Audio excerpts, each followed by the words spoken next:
Question 11. We are given a function f(x), which is x squared plus 3, with a domain of x greater than 0, and a function of gx, which is 2x plus 1, for x greater than -1/2.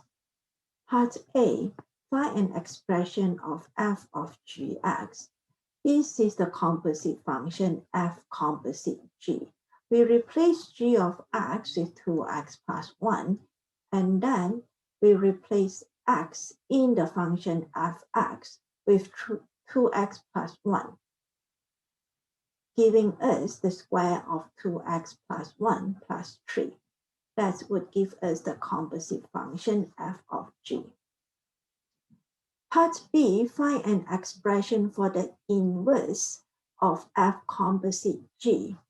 We already have f composite g, so we just need to use this expression here from part A to find the inverse function. We let y to be f of gx, so that y is the square of 2x plus 1 plus 3. To find the inverse, we interchange the x and y, so that x is 2y plus 1 squared plus 3. And then we solve for y in terms of x. We rearrange this so that x minus 3 is 2y plus 1 squared.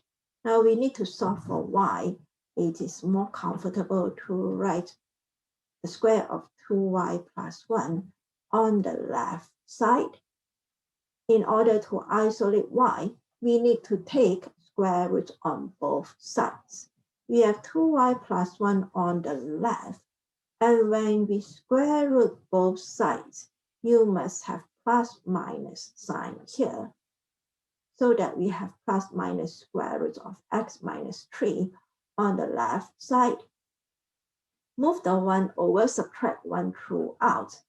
2y is -1 plus minus square root of x minus 3, and divide by 2 throughout, so y is 1/2 times -1 plus minus square root of x minus 3.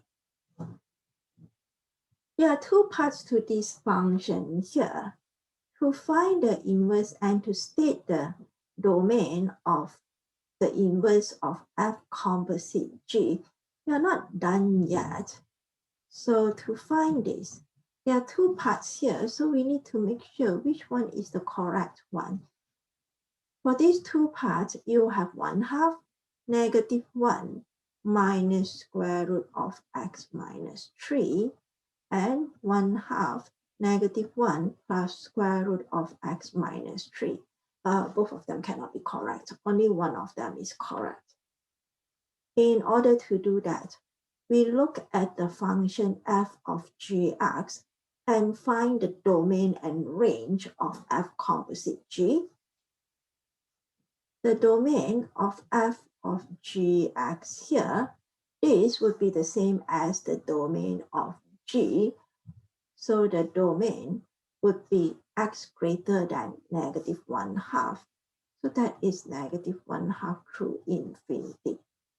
And the range of f of gx is the range of this function here.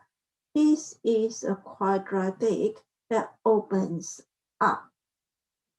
So the minimum y value is 3, and the range is from 3 to infinity.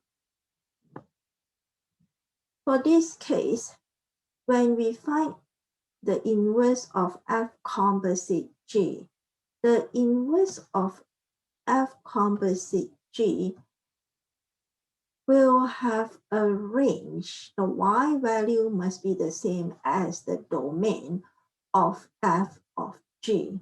So the domain of f of g is x greater than -1/2. Greater than -1/2, this will give you all, the first part will give you all negative value. This part here is less than -1/2. This expression is greater than -1/2 because they are negative 1/2 plus a positive value. So this expression, the y value must be greater than negative 1/2, which is the same as the domain of f of g. Therefore, this is the only correct expression. This expression has a range that is less than negative 1/2. It's not the same as the domain of f of g. So the inverse of fg is 1/2 negative 1 plus square root of x minus 3.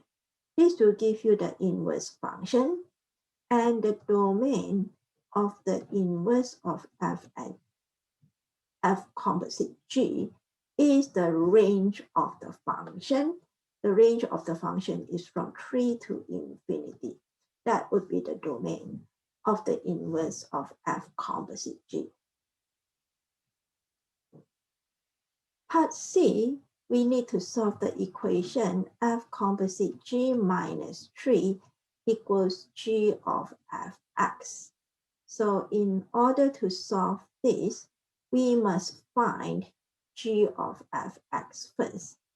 To find g of fx, we have g fx is x squared plus 3, and this function g will replace the x with x squared plus 3. So we have 2x squared plus 3 plus 1, and that is 2x squared plus 6 plus 1, which is 2x squared plus 7. From this part, f of gx is from part A.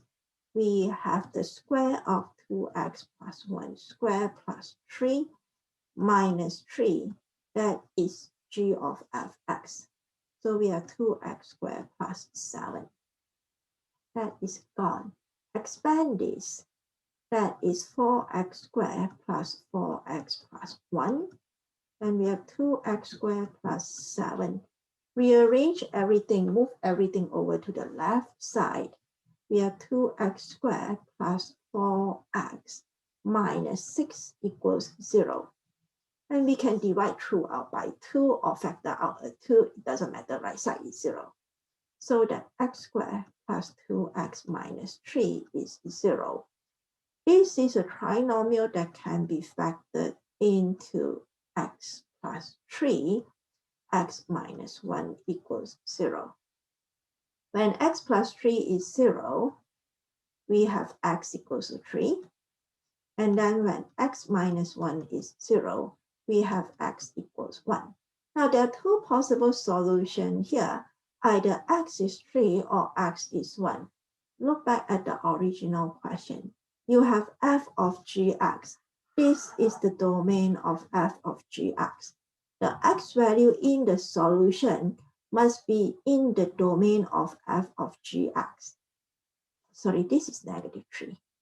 So for it to be in the domain of f of gx, this is not possible because negative 3 is not in the domain. The only solution that we have is x equals 1.